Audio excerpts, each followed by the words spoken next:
The hunted I was his trophy, my fiancé, John. We are engaged to be married in April and are expecting our first child in June. We have known each other since middle school and dated most of this time. We went to high school together, and college. Our families know each other and have since we were 12.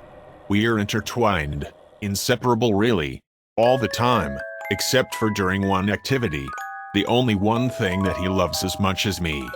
Sometimes, I think, even more. Hunting.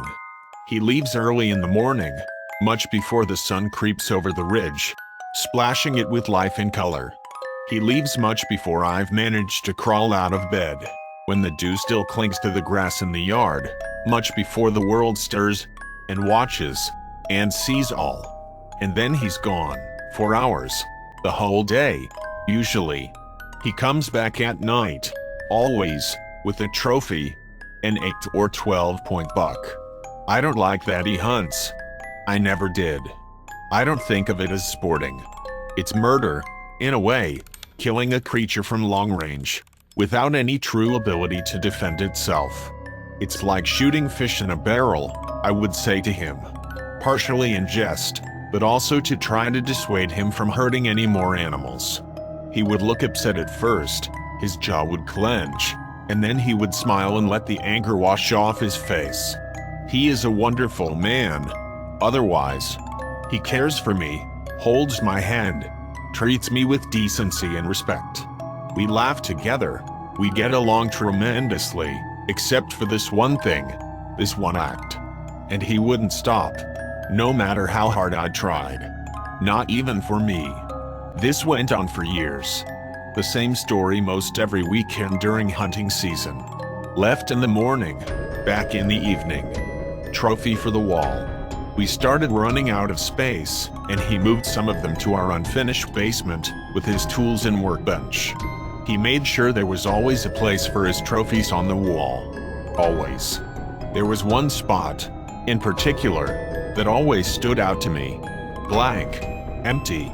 Waiting for him to fill it whenever he finally saw fit. The place over the mantel, the vacant space just above our hearth. Whenever I asked him about it, his eyes would gloss over, turn gray, and he would seem to look past me, over my head, at something that I couldn't see. He would say, every time, almost mechanically, that this place was reserved, special. Only the most important prize would go there. Only he would know when it was time. I didn't know what this meant. How could I? I asked him if we could put up a picture there. One of the oil paintings that I had found at the autumn fair. Something to fill that unoccupied, staring, black space. He would frown each time and shake his head. No. It needs to be perfect. This went on for years, and although I always tried to talk him out of it, for me, for our coming child, he never stopped. He never even considered it. I thought it might be like this forever and wondered how many innocent lives he would take before it was all said and done. I wondered. Until last week. I came home early from work, threw my keys haphazardly on the counter, like I always do, and pulled a frozen pizza out of the fridge. John wasn't home, so I was in charge of dinner. Fine with me. I wanted the vegan pizza with almond crust, the one he hated. I set the oven to 425 degrees and went to our room to change. I was undressing when I heard something that sounded like a pained grunt from downstairs, then something else, a mechanical whirring, buzzing, sawing noise. I called out for my fiancé. Nothing. Still, the noise came, crunching, breaking. I was scared then. John wasn't supposed to be home for 2 hours. I went to the door leading downstairs, and before turning the knob, called his name again. Nothing. I opened the door, despite my mind begging me, pleading to go back. I went down. Nothing in my life could have prepared me for what I saw then. 2 heads, both men in their 30s, sitting upright, draining into gallon-sized Ziploc bags that drooped beneath the counter. John was standing there, slouched over at his shoulders, facing away from me, distracted, as he worked. carving up the bodies of the two men and putting them into black garbage bags at his feet.